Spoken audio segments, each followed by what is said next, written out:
Welcome to Indian Society of Toxicology official YouTube channel. Today we are discussing about barbiturate poisoning or barbiturate toxicity. You know that it is one of the most important drug we use in seizure patients. It was used as hypnotics also previously, but nowadays we are not using this as hypnotics. Previously this was also used as a brain protective agent. Now we are not using for that. Now its major use is it's an anti-epileptic drug. It can be used as a prophylactic drug, or it can be used as a drug which can be used in acute settings of seizures. So barbiturates are sedatives and hypnotics, a type of central nervous system depressant. That is the main action of these barbiturates. They depress the CNS neurons. It was used in insomnia, seizures and headaches. Nowadays it is mainly used in only seizures. The use of barbiturates as a sedative or hypnotics are largely replaced by benzodiazepine group. So nowadays we are not using barbiturate mainly for it is not used as a sedative. Some barbiturates, especially phenobarbital, is widely used as an anti-epileptic drug in our country. There are a lot of other barbiturates, but they may not be available in India. So phenobarbital is one of the common drug we use in epilepsy management. This is the formula of phenobarbital, which is widely available in our country. Phenobarbital is one of the oldest anti-seizure drug, which is still in use. It binds to the GABA receptor, improving the effect of GABA by extending the duration of GABA-mediated chloride channel opening. This process permits an increased flow of chloride ions across the membrane, causing neuronal hyperpolarization, membrane inhibition to depolarization. So it is a CNS sedative drug. So whenever there is a seizure, we know that it's a hyperactivity of the CNS cells. Here this drug, phenobarbital, reduces the activity of neurons, by binding the GABA receptor. When somebody takes a large amount of phenobarbital tablets, this normally occurs when somebody is on phenobarbital. They have a big number of tablets. They can take phenobarbital either for suicidal tendency or because of the depression. They can have repeated doses of phenobarbital. They may forget whether they are taken or not. Both are possible. When somebody is already on phenobarbital, their phenobarbital levels are always high. When they take additional tablets, it can go to overdose. Effects of overdose of phenobarbital are like this. It can produce CNS depression. Some patients may go to coma. Hypotension, BP can fall down. Some patients may develop pulmonary edema, cardiac arrest. Constricted people, one of the common clinical findings. And some patients can have severe bullous lesions all over the body. So the major clinical feature will be coma and hypotension. Some patients can have cardiac arrest also. Now, whenever we suspect a patient who has taken phenobarbital and we have clinically diagnosed it as overdose, we have to manage the patient in emergency room acutely. If the patient presents within 1 hour of ingestion, we can go for stomach wash. Stomach wash may not be recommended after 1 hour, but some physicians prefer to give stomach wash even after 1 hour because they think that larger amount of tablets can still persist in the stomach, and stomach wash is advised in that type of settings. But routinely all guidelines says stomach wash should be given if the patient present within 1 hour of the ingestion. Next important treatment is activated charcoal. 1 gram per kg per oral should be given. It should be diluted in some liquid and we can give to the patient, or if the patient is unable to take this charcoal, can put a Ryle's tube and give through that. It will be difficult to give this drug through a Ryle's tube, but we have to give, because when the patient is in coma, we have to use a Ryle's tube and give.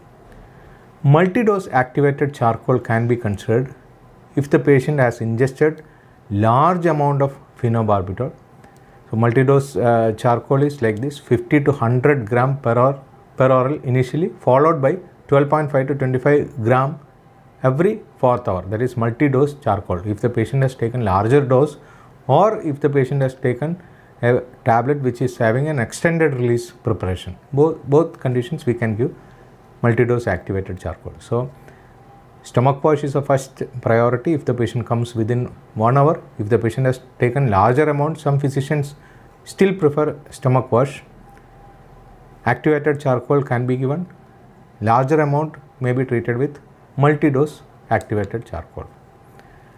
Next important treatment option in phenobarbital poisoning is forced alkaline diuresis. We can use IV fluids, sodium bicarbonate, and diuretics for removal of urine from the body. And some patients may require potassium because when we are giving larger volume of sodium bicarbonate, there is high chance of hypokalemia. One cycle of forced alkaline diuresis is like this: 100 milliequivalents of soda bicarb in 1 liter of 5% dextrose at a rate of 10 to 15 ml per kg per hour if the patient is clinically volume depleted until the urine flow is achieved. So remember that you are giving a larger volume of saline with soda bicarb. If the patient is already in cardiac failure, it may create problem. So we have to clinically monitor the patient for cardiac failure or pulmonary edema. Maintain alkalinization using same solution at 3 ml per hour kg per hour, and monitor urine output, urine pH. A target urine pH of 7.5 to 8 is required. And serum potassium should be monitored because larger volume of soda bicarb can produce hypokalemia. So serum potassium monitoring is very, very important.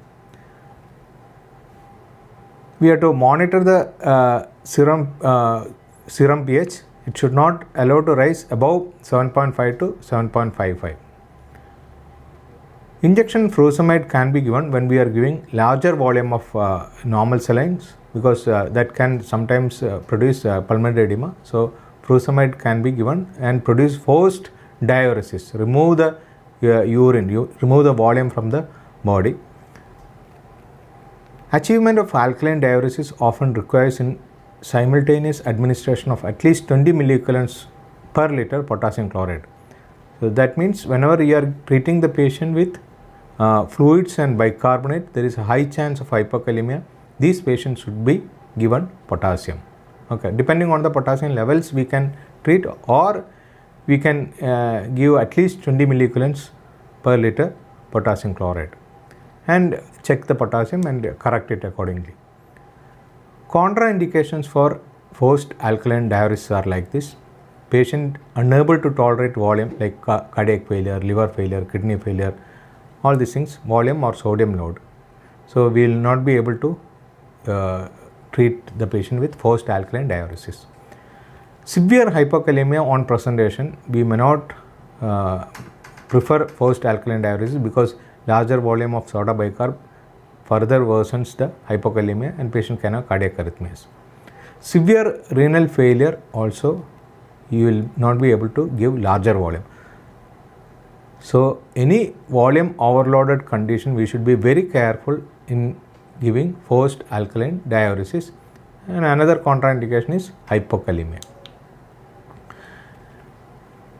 When we treat with forced alkaline diuresis, I have told about the cycles. So first cycle is given, then cycles can be repeated every 2 to 4 hours depending on the clinical improvement in the patient.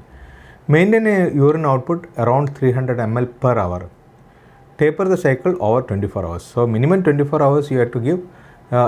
Every 4 hours at least we can give one cycle. So 24 hours you can continue the forced alkaline diuresis. If the patient does not improve with the forced alkaline diuresis, or if there is a contraindication for forced alkaline diuresis like what we discussed, we can go for dialysis. So this is a dialysable toxin. Other dialysable toxins are like this. Barbiturates is one of the important dialysable toxin. Ethylene glycol, lithium, methanol, salicylates, theophylline, all are dialysable toxins. So we have discussed about one of the common drug which can produce toxicity, It is mainly used in seizures. Phenobarbital is mainly used as a prophylactic and treatment drug for seizures. Many patients get admitted with phenobarbital toxicity. Normally, when we admit this patient in an unconscious state, we can always check the phenobarbital levels from our toxicology laboratory. However, we have to treat the patient clinically initial phase itself, because when the patient presents to ER, we will not be knowing whether it's a phenobarbital toxicity or something else. So with clinical features and possible drug history, we have to start the treatment. We have discussed about the toxicity management of phenobarbital. Thank you.